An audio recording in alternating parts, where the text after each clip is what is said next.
जो vermi compost जो है कि वो ऑर्गेनिक फर्टिलाइज़र है, तो किसान का उपज बढ़ाने के लिए वो सहयोग करता है। केमिकल फर्टिलाइज़र के बदले अगर हम लोग वर्मी कंपोस्ट को अगर प्रॉपर्ली यूज करेंगे, तो केमिकल फर्टिलाइज़र जैसा मुनाफा हम लोगों को भी प्राप्त होगा।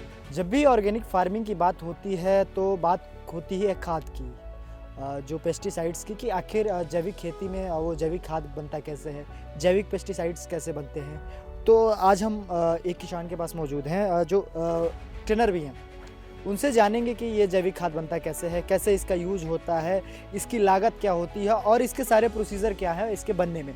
तो हमारे साथ अभी मौजूद हैं लक्ष्मी नारायण जी, जो जीआरसी के ट्रेनर भी हैं। तो लक्ष्मी नारायण जी, सबसे पहले तो मैं यही जानूंगा कि ये है क्या और इसके अंदर क्या क्या चीज़ें हैं। जय जगन्नाथ। मैं लक्ष्मी नारायण जीआरसी जरंगलोई उड़ीसा का हूँ और आज हम यहाँ वो वर्मी कंपोस्ट के बारे में कुछ बता रहे हैं। जो वर्मी कंपोस्ट जो है कि वो ऑर्गेनिक फर्टिलाइज़र है, तो किसान का उपज बढ़ाने के लिए वो सहयोग करता है।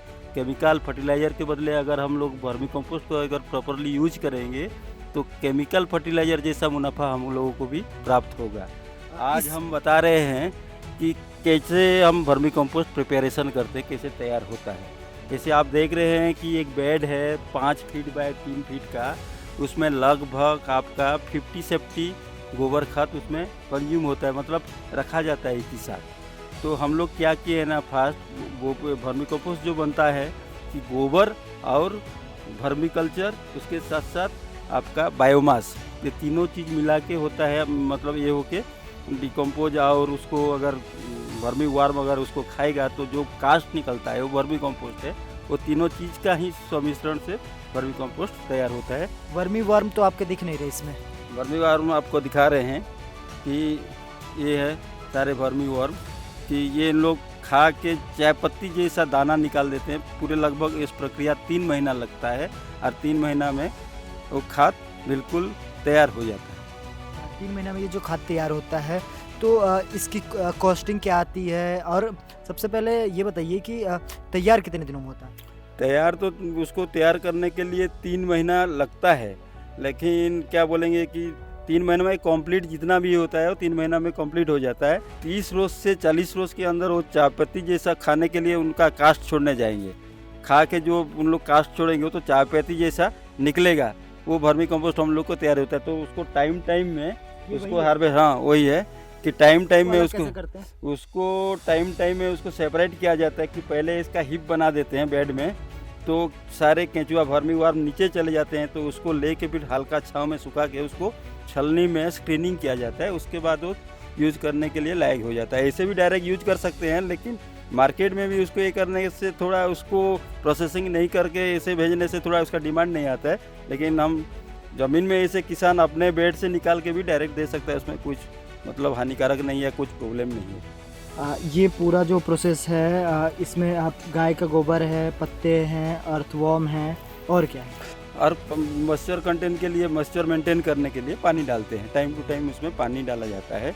उसमें खाद तो निकलता है, उसके साथ साथ वर्मी वाश निकलता है, जो मेरे आंखों के सामने रखा है। इसको कलेक्ट करके रखा गया है। वो खाद का कैसे निकलता है?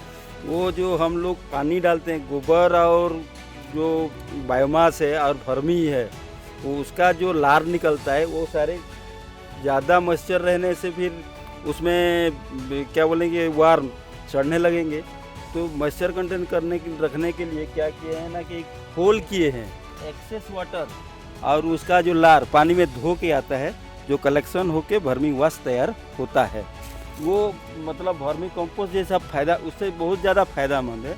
ये ग्रोथ हार्मोन का काम करता है, प्लांट के लिए ग्रोथ हार्मोन का काम करता है। जैसे पेड़ पौधा का सर्वांगीण विकास के लिए, जैसे फूल अच्छा आएगा, झड़ेगा नहीं, उसका फ्रूटिंग का क्वालिटी अच्छा रहेगा, साइज अच्छा रहेगा, ये सारे के लिए काम करता है। उसके विशेषता और भी है कि कीड़े मकोड़े को दूर भगाता है।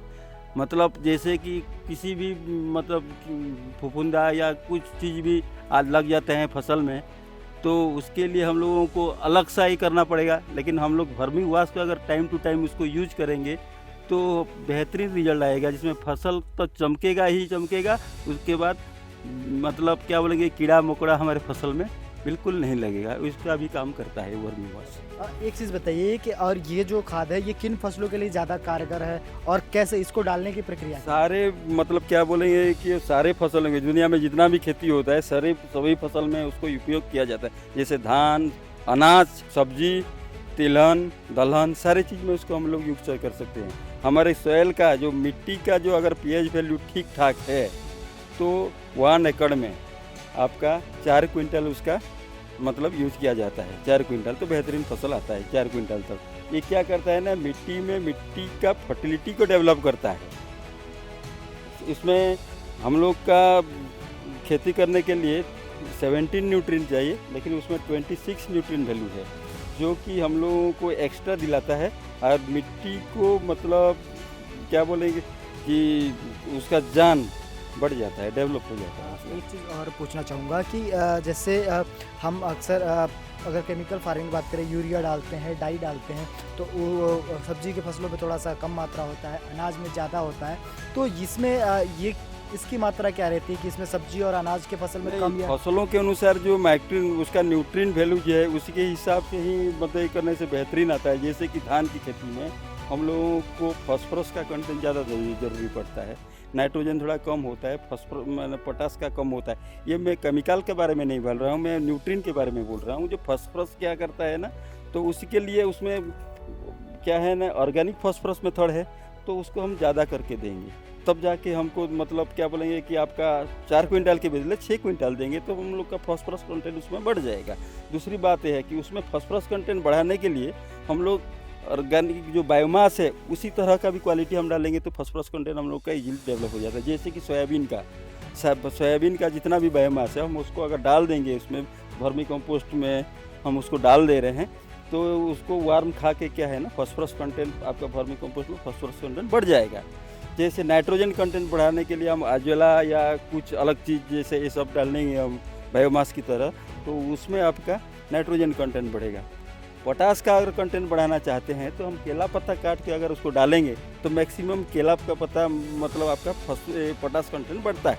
इसी तरह हमको जिस फसल के लिए जैसा अगर चाहिए, इसी हिसाब से हम सारे बायोमास को मिला जुला के अगर डालेंगे तो हम लोग का जितना भी सभी प्रकार की खेती के लिए उपयोग हो जाएगा, उसमें कोई ये दो मत नहीं है। थोड़ा सा हमें इसकी कॉस्टिंग बताइए कि इसकी लागत कितनी है? आपको बताए पहले से बता रहे थे कि ये 3 फीट बाय 5 फीट का है, उसमें आपका परमानेंट स्ट्रक्चर बनाने के लिए लगभग 5,000 रुपया लगता है। और जो मटेरियल्स जो है जैसे गोबर खाद हुआ, बायोमास हुआ, ये सारी चीज़ और वार्तवार्म जो वर्मी कल्चर जो है कुल मिला के 2,000 रुपया, मतलब 5 बाय 3 का एक टैंक में 7,000 रुपया का लागत लगता है। अब हमको 3 महीना में उसमें लगभग 1 टाइम्स आपको 15 क्विंटल तक खाद निकलेगा। तो आज का मार्केटिंग वैल्यू में 9,000 रुपया का खाद हमको 3 महीना में प्राप्त होता है। हम लोग इंफ्रास्ट्रक्चर के लिए 5,000 तो हम लोग का परमानेंट रहेगा, 2,000 रुपया से हम 9,000 रुपया का खाद पा रहे हैं, तो हम लोगों का डायरेक्ट बेनिफिट हो रहा है 7,000 रुपये। और उसके बाद किसान को तो वही मिल रहा है, दूसरे साथ साथ मिट्टी का उपजाऊ शक्ति मतलब लॉन्ग टाइम के लिए वो संरक्षित रख पाता है, इसलिए वो बेहतरीन है। अलग खाद से वर्मी कंपोस्ट बेहतरीन है। अभी हम अपनी बाएं साइड देखें तो ये सारी चीज़ें आपने इकट्ठा कर रखी हैं, तो ये जैसे हम देख रहे हैं कि इसमें पत्ते भी हैं, थोड़ी लकड़ियाँ भी हैं, गोबर है, तो इसका क्या यूज़ है? कैसे इधर तो सूखा दिख रहा है और कैसे ये इसमें कन्वर्ट होता है? ये है बायोमास और गोबर है। पहला क्या ना, डायरेक्ट हम काउडोंग को डायरेक्ट वर्मी कंपोस्ट टैंक में यूज नहीं कर पाएंगे, क्योंकि गोबर खाद में आपका मीथेन कंटेंट है, वो डायरेक्ट कांटेक्ट आएगा तो उसमें केंचुआ मर सकता है। तो इसलिए उसको 10 रोज 15 रोज अगर सड़ा देंगे तो खाने लायक हो जाएगा, किसी जीव का वो केंचुआ का खाने लायक हो जाएगा, सॉफ्ट थोड़ा हो जाएगा, उसमें गैस नहीं रहेगा, जो जहरीला पदार्थ वो निकल जाएगा, तो उसको हम डालते हैं। इसी तरह आप अगर हरा पत्ता अगर हम डायरेक्ट डाल देंगे तो उसमें एसिडिटी कंटेंट बढ़ जाएगा, तो उसी में भी हम लोग का आर्तवान मरने का चांसेस है। तो अगर उसको 15 रोज डिकम्पोज कर देते हैं तो थोड़ा मुलायम हो जाएगा और उसका एसिड पर्सन रिलीज हो जाएगा, तो हम उसको देंगे तो केंचुआ आराम से खाएगा और जल्दी खाद तैयार करता है। वही उसका विशेषत्व है। बहुत बहुत धन्यवाद आपका इतनी सारी चीज़ें बताने के लिए कि कैसे जैविक खाद बनता है, कैसे इसका यूज है और इसका पूरा प्रोसीजर क्या है। ये सारी चीज़ें लक्ष्मी नारायण जी ने बताया और ये एक्सपर्ट हैं इस चीज़ के मामले में। और बताइए कैसे किसानों को जैविक खेती के माध्यम से इतना लाभ हो रहा है।